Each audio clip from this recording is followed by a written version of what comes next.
ce geste de toi viendra mon secours.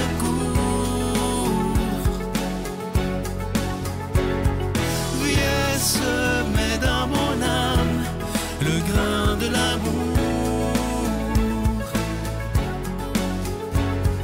Je traverse un désert et je meurs de soif.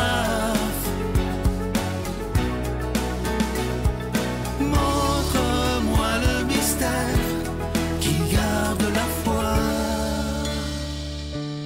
Bonjour, bon jeudi 23 juin. Bienvenue à votre émission La Victoire de l'amour. J'espère que vous allez bien en ce début d'été. On rejoint tout de suite pour sa chronique Simon Lessard et à l'homélie, ce sera le père David Vincent.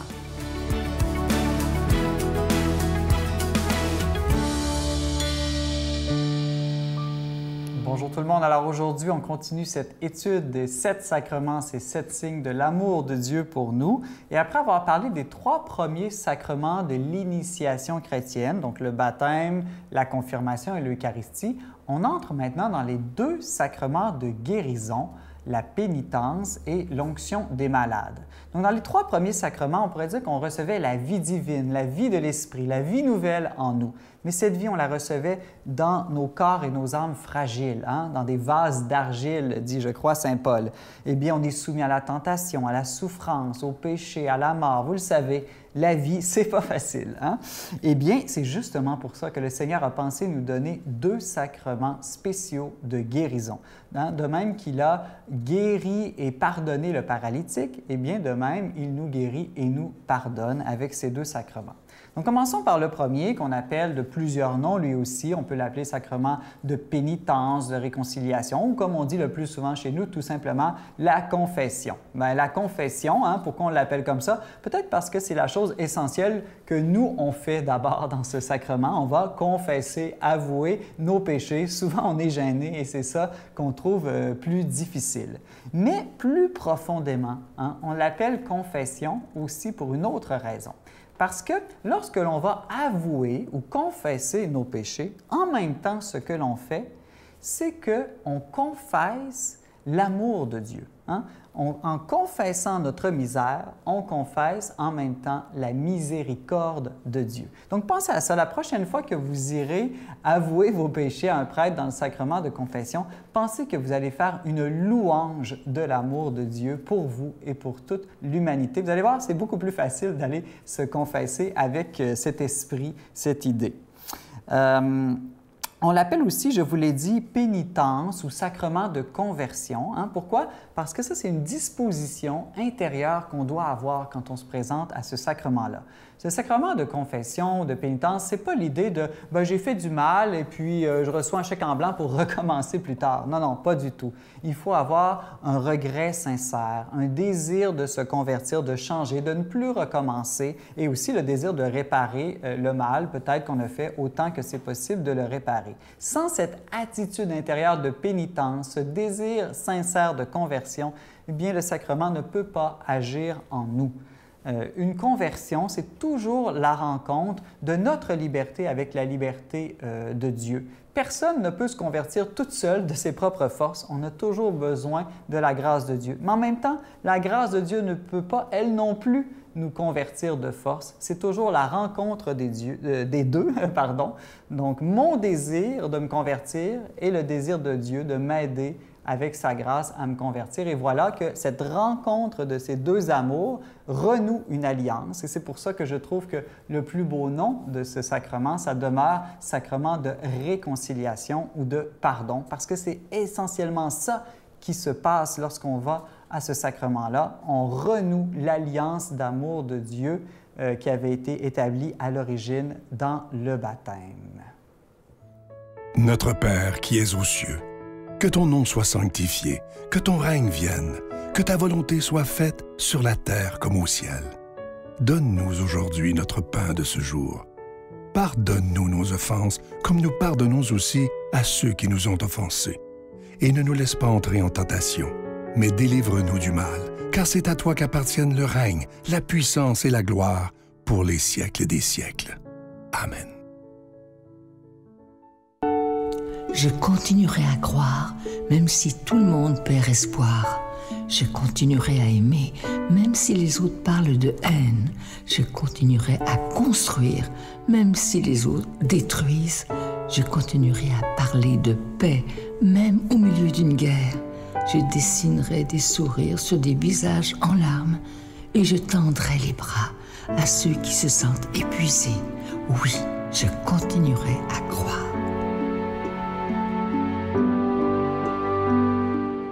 Juste un peu d'amour donné par amour, il n'en faut pas plus pour soulever la vie.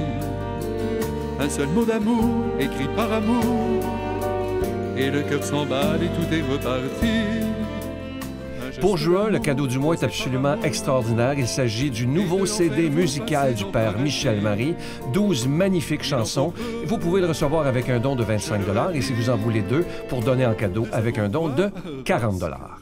Je t'aime, je t'aime, je t'aime, je t'aime, je t'aime, la vie. Quand tu pleures ou quand tu souris, je t'aime, je t'aime, je t'aime, je t'aime, je t'aime, la vie. Sur tes beaux jours et sur tes nuits, si le printemps est au rendez-vous, tant mieux pour vous. Mais si l'hiver vous joue des tours un jour sur deux, sous le ciel de Paris, jusqu'au soir vont chanter. La Victoire de l'amour, case postale 120, succursale Boucherville à Boucherville, le J4B 5E6, je vous la redonne. La Victoire de l'amour, case postale 120, succursale Boucherville à Boucherville, le J4B 5E6. Également par téléphone, par carte de crédit du lundi au vendredi de 8h30 à 16h30 dans le 514-523-4433, 523-4433 ou sans frais, le 1-888-811-9291, 1-888-811-9291 et aussi sur notre site internet le www.lavictoiredelamour.org. Que reste-t-il de nos amours? Que reste-t-il de ces beaux jours? Mon Dieu, donnez-moi la sérénité d'accepter les choses que je ne peux changer, le courage de changer les choses que je peux et la sagesse d'en connaître la différence. Amen.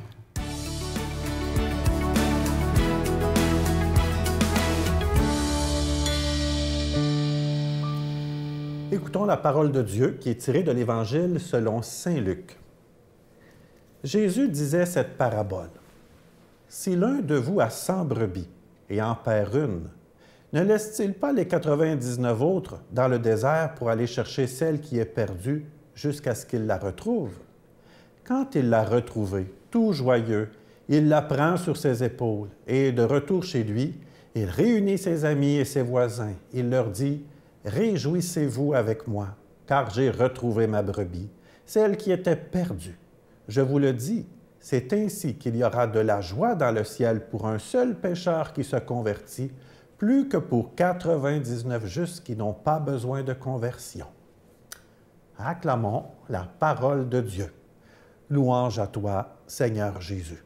Il m'arrive parfois d'écouter des films et j'ai souvenir d'un film sur la Seconde Guerre mondiale, « Il faut sauver le soldat Ryan ». C'est un film qui est paru en 1998, donc ça fait plus de 20 ans quand même, mais n'en demeure pas moins que c'est un excellent film. Le film raconte l'histoire d'un sergent, le capitaine, c'est-à-dire Miller, qui doit aller sauver le soldat Ryan, qui est mal pris du côté des lignes ennemies. Donc, le capitaine Miller, accompagné de 8 soldats, vont se rendre sauver, dans le fond, le soldat Ryan qui est mal pris. Et on va les suivre durant tout plein de péripéties qui, à la longue, vont arriver à questionner les soldats qui accompagnent le capitaine Miller, à se demander, est-ce que ça vaut la peine de mettre la vie de 8 soldats en danger pour aller en sauver un? Évidemment, tout au long des péripéties, ils vont découvrir, évidemment, l'importance du geste qu'ils vont faire d'aller sauver la vie, qui vaut la peine, qui est importante. Parce que le soldat Ryan, qui vient d'une famille de 4 garçons, c'est une histoire vraie, est le seul survivant. Ses 3 frères sont décédés dans les jours auparavant. Donc, le capitaine Miller, avec les autres soldats, vont se rendre et finalement trouver le soldat Ryan du côté allemand, du côté ennemi, et vont le ramener chez lui. Seulement 2 soldats vont rester vivants après toute cette aventure de sauvetage. Évidemment, le soldat Ryan, qui revient chez lui en Iowa, va justement toute sa vie, j'oserais dire, prendre davantage importance de la vie, comment qu'elle est précieuse, et surtout du sacrifice que les autres soldats ont commis pour justement lui permettre non seulement de le libérer, mais de lui sauver la vie. Et il va découvrir la grandeur de la vie. Il y a bien d'autres films, souvent américains, qui nous racontent, on pourrait dire, un petit peu la parabole de la brebis perdue, mais de bien des manières. Un film, par exemple, qui est paru en 2015, Seul sur Mars. Alors, c'est toute une expédition de colonisation de Mars. Seulement un seul survivant va se retrouver sur la planète Mars. Et encore là, l'humanité va se mettre en branle pour aller sauver l'astronaute qui est mal pris seul sur la planète Mars. Alors, plein de petites histoires qui reviennent toujours, j'oserais dire, à cette même parabole de Jésus, qui a quand même des connivences, ou qui est quand même particulier de voir le berger laisser de côté les 99 brebis pour aller à la recherche de celle qui est perdue. Peut-être qu'on peut se dire, un peu comme les soldats qui se questionnaient, est-ce que ça vaut la peine d'abandonner les 99 pour une seule? Est-ce que vraiment c'est quelque chose qui a du sens, quelque chose qui vaut la peine? Ce qu'il faut retenir ici dans l'Évangile, c'est que pour Jésus, chaque individu, chaque personne est importante. Pensons à des passages de l'Évangile où Jésus rencontre, par exemple, des personnes qui sont souffrantes et qui ont besoin de lui. Comme Jésus se montre attentif à chacune d'entre elles. Pensons à la femme pécheresse, à l'aveugle Bartimée, au collecteur d'impôts Zachée. Jésus s'arrête, attentif à la personne. Souvent, nous, on est porté à penser à l'ensemble, puis ça peut peut-être même nous questionner. Pourquoi que, d'une certaine manière, on devrait privilégier l'individu alors que tout le reste, la masse a besoin? Mais dans le fond, Jésus nous rappelle l'importance, pour son Père comme pour lui, de chaque individu, de chaque personne, que nous sommes uniques, que notre vie a été désirée, voulue, qu'il y a une grande dignité qui nous habite. Quand, dans la parabole, Jésus exprime que le berger a retrouvé sa brebis, il est important également de noter que le berger ne va pas réprimander sa brebis. Comme Jésus, d'une certaine manière, n'est pas là pour nous réprimander lorsque nous-mêmes nous nous éloignons de lui, ou lorsque nous sommes confrontés à des souffrances, ou que nous sommes habités par des regrets. Et que d'une certaine manière, il peut arriver assez souvent qu'on se sente même tellement loin que le Seigneur ne peut pas nous aimer. Or que dans le fond, le Seigneur vient toujours vers nous. Le Seigneur, lorsqu'il nous retrouve, n'est pas là pour nous condamner ou nous juger, mais au contraire, c'est la joie qui se manifeste à la fin de cette parabole. La joie du berger qui va fêter avec les autres pour exprimer qu'il a enfin retrouvé la brebis perdue. La joie dans le ciel, chaque fois que nous goûtons la miséricorde, que nous nous rapprochons du Seigneur. Eh bien, moi, je demande à ce Dieu de miséricorde de vous bénir et de vous montrer comment il est proche de vous, le Père, le Fils et le Saint-Esprit. Amen. Je vous salue Marie, pleine de grâce. Le Seigneur est avec vous. Vous êtes bénie entre toutes les femmes, et Jésus, le fruit de vos entrailles, est béni. Sainte Marie, Mère de Dieu, priez pour nous pécheurs, maintenant et à l'heure de notre mort. Amen.